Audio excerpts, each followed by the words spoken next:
ಉತ್ತರ ಕರ್ನಾಟಕ ಈಗ ಹಸಿರುಮಯವಾಗಿದೆ. ಅದು ಬೆಳೆಯಿಂದಲ್ಲ, ರೈತರ ಹೋರಾಟದಿಂದ.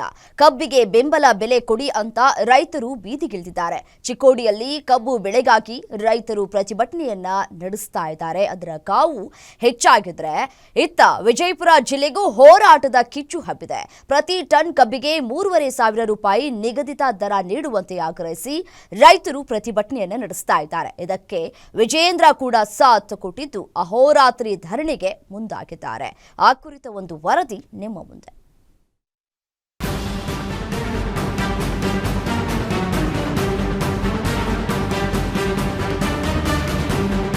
ಚಿಕ್ಕೋಡಿಯಲ್ಲಿ ಕಳೆದ 6 ದಿನಗಳಿಂದ ರೈತರು ಕಬ್ಬು ಬೆಲೆ ನಿಗದಿಗೆ ನಿರಂತರ ಪ್ರತಿಭಟನೆ ಮಾಡುತ್ತಿದ್ದಾರೆ. ರಸ್ತೆಯಲ್ಲೇ ಅಡುಗೆ ಮಾಡಿಕೊಂಡು ವಾಸ್ತವ್ಯ ಹೂಡಿದ್ರು ಸರ್ಕಾರ ಆಗಲಿ ಕಬ್ಬು ಕಾರ್ಖಾನೆಗಳಾಗಲಿ ಕ್ಯಾರೆ ಅಂತಿಲ್ಲ. ಸಂಸದ ಶೆಟ್ಟರ್ ಎದುರೇ ರೈತನೋರ್ವ ವಿಷ ಕುಡಿದ ಪ್ರಸಂಗವಾದ್ರೂ ಸರ್ಕಾರ ರೈತರ ಹೋರಾಟವನ್ನ ಸೀರಿಯಸ್ ಆಗಿ ತೆಗೆದುಕೊಂಡಂತೆ ಕಾಣ್ತಿಲ್ಲ. ಅದರಲ್ಲೂ ಅನ್ನದಾತರು ಡಿಮ್ಯಾಂಡ್ ಈಡೇರಿಸೋಕೆ ನೀಡಿದ್ದ ಡೆಡ್ಲೈನ್ ಮುಗಿದಿದ್ದು ಇದೀಗ ಅವರ ತಾಳ್ಮೆಯ ಕಟ್ಟೆ ಒಡೆದಿದೆ.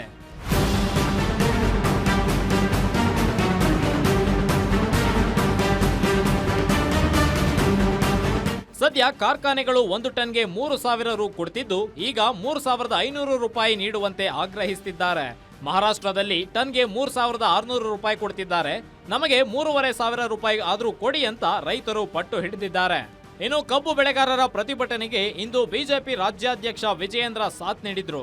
ರೈತನ ಮಗನಾಗಿ ನಾನು ಹೋರಾಟಕ್ಕೆ ಬಂದಿದ್ದೇನೆ, ರಾಜಕಾರಣ ಮಾಡಲು ನಾನು ಇಲ್ಲಿಗೆ ಬಂದಿಲ್ಲ. ರೈತನ ಕಣ್ಣಲ್ಲಿ ನೀರು ತರಿಸಿದ್ರೆ ಭಗವಂತ ಒಳ್ಳೇದ್ ಮಾಡಲ್ಲ. ಇದು ರೈತರ ಸಮಸ್ಯೆ ಕೇಳಲು ಬಾರದ ಲಜ್ಜೆಗೆಟ್ಟ ಸರ್ಕಾರ ಎಂದು ಕೆಂಡಕಾರಿದ್ರು. ಇತ್ತ ಇದೇ ವಿಚಾರಕ್ಕೆ ವಿಜಯಪುರದಲ್ಲಿ ಸಚಿವ ಶಿವಾನಂದ ಪಾಟೀಲ್ ಸುದ್ದಿಗೋಷ್ಠಿ ನಡೆಸಿ ಮಾತನಾಡಿದ್ದಾರೆ. ಸಚಿವರು ಎಲ್ಲ ಕೇಂದ್ರದ ಬಳಿ ಮಾತನಾಡಿ ದರ ಕೊಡಿಸೋ ಪ್ರಾಮಾಣಿಕ ಪ್ರಯತ್ನವನ್ನ ಮಾಡ್ತೀವಿ. ರೈತರು ಕಾರ್ಖಾನೆ ಮಾಲೀಕರೊಂದಿಗೆ ಹೊಂದಾಣಿಕೆ ಮಾಡಿಕೊಂಡು ಮುಗಿಸಿಕೊಳ್ಬೇಕು, ಆಗ ಸಮಸ್ಯೆ ಬಗೆಹರಿಯುತ್ತೆ ಅಂತ ಮನವಿ ಮಾಡಿದ್ರು. ರೈತ ನಾಯಕ ಸನ್ಮಾನ್ಯ BS ಯಡಿಯೂರಪ್ಪನವರ ಮಗನಾಗಿ ಇವತ್ತು ಹೋರಾಟಕ್ಕೆ ನಿಮ್ ಜೊತೆ ಬಂದಿದ್ದೇನೆ. ರೈತ ನಾಯಕರ ಮಗನಾಗಿ ಹೋರಾಟಕ್ಕೆ ನಾನು ಬಂದಿದ್ದೇನೆ. ನಾನು ಈ ವೇದಿಕೆ ಮೂಲಕ ರಾಜಕಾರಣವನ್ನ ಮಾತನಾಡೋದಕ್ಕೆ ಇಷ್ಟಪಡೋದಿಲ್ಲ.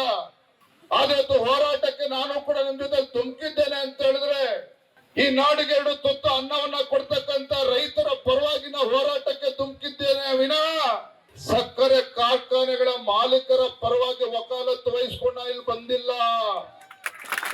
ಸರ್ಕಾರಿ ಕಾರ್ಖಾನೆಗಳ ಮಾಲೀಕರ ಪರವಾಗಿನ ವಕಾಲತ್ತು ವಹಿಸಿಕೊಂಡ ಬಂದಿಲ್ಲ. ಕೇಂದ್ರ ಸರ್ಕಾರ ಏನು ನಿಗದಿ ಮಾಡ್ತದೆ ಅದನ್ನು ಕೊಡಿಸ್ತಕ್ಕಂಥ ಪ್ರಾಮಾಣಿಕ ಪ್ರಯತ್ನ ರಾಜ್ಯ ಸರ್ಕಾರ ಮಾಡುತ್ತೆ. ಕೇಂದ್ರ ಸರ್ಕಾರ ಏನು ನಿಗದಿ ಮಾಡಿದೆ ಅದನ್ನಂತರೂ 100% ಕೊಡಿಸ್ತೀವಿ. ಒಂದು ಕಾರ್ಖಾನೆ ನಡಿಬೇಕಾದ್ರೆ ರೈತರು ಸಹಕಾರ ಕೊಡಬೇಕು, ಕಾರ್ಖಾನೆ ಮಾಲೀಕರು ಸಹಕಾರ ಕೊಡಲೇಬೇಕು. ಯಾಕಂದರೆ ಅವರ ಮಧ್ಯೆ ಇರ್ತಕ್ಕಂಥ ಒಪ್ಪಂದದ ಪ್ರಕಾರ ದರ ನಿಗದಿ ಆಗ್ತದೆ. ಅಲ್ಲಿ ಇನ್ನೊಂದು ವ್ಯತ್ಯಾಸ ಏನಾಗ್ತದೆ, ಯಾವ ಕಾರ್ಖಾನೆ ಸಹಕಾರಿ ರಂಗದಲ್ಲಿ ಶೇರ್ ಮೇಲೆ ಯಾವುದೇ ಲಯಬಿಲಿಟಿ ಇಲ್ಲಾರದೆ ಇದ್ದರೆ ಆ ಕಾರ್ಖಾನೆ ಸ್ವಲ್ಪ ಹೆಚ್ಚಿಗೆ ರೇಟು ಕೊಡ್ತದೆ. ಈತ ಚಿಕ್ಕೋಡಿ ಬಿಡಿ ಇತರ ಹೋರಾಟದ ಕಾವು ಜಾಸ್ತಿಯಾಗಿದೆ. ಅದರಲ್ಲೂ ವಿಜಯಪುರದಲ್ಲಿ ಸಾವಿರಾರು ರೈತರು ಪ್ರತಿಭಟನೆ ನಡೆಸಿ ಸರ್ಕಾರದ ವಿರುದ್ಧ ಆಕ್ರೋಶ ಹೊರಹಾಕಿದ್ರು. ವಿಜಯಪುರ ಪಟ್ಟಣದ ಗಾಂಧಿ ಚೌಕ್ ಅನ್ನದಾತರ ಈ ಬೃಹತ್ ಪ್ರತಿಭಟನೆಗೆ ಇಂದು ಸಾಕ್ಷಿಯಾಗಿತ್ತು.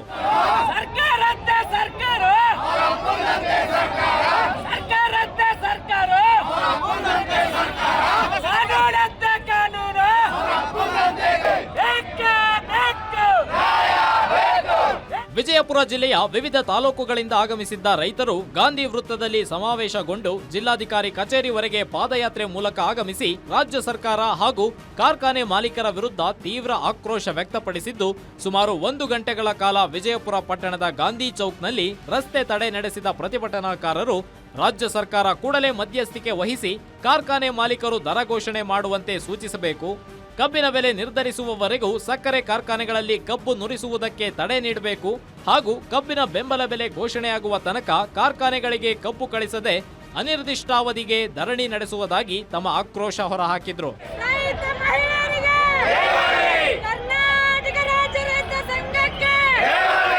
ಒಟ್ಟಾರೆಯಾಗಿ ಬೆಳಗಾವಿ, ಬಾಗಲಕೋಟೆ ಸೇರಿದಂತೆ ಸದ್ಯ ವಿಜಯಪುರ ಜಿಲ್ಲೆಯಲ್ಲಿಯೂ ಕಬ್ಬು ಬೆಳೆಗಾರರು ಕಾರ್ಖಾನೆ ಮಾಲೀಕರ ವಿರುದ್ಧ ತಮ್ಮ ಆಕ್ರೋಶ ವ್ಯಕ್ತಪಡಿಸುತ್ತಿದ್ದು ಸರ್ಕಾರ ಮುಂದೇನು ಕ್ರಮ ಕೈಗೊಳ್ಳಲಿದೆ ಅನ್ನೋದನ್ನ ಕಾದ್ ನೋಡಬೇಕಿದೆ.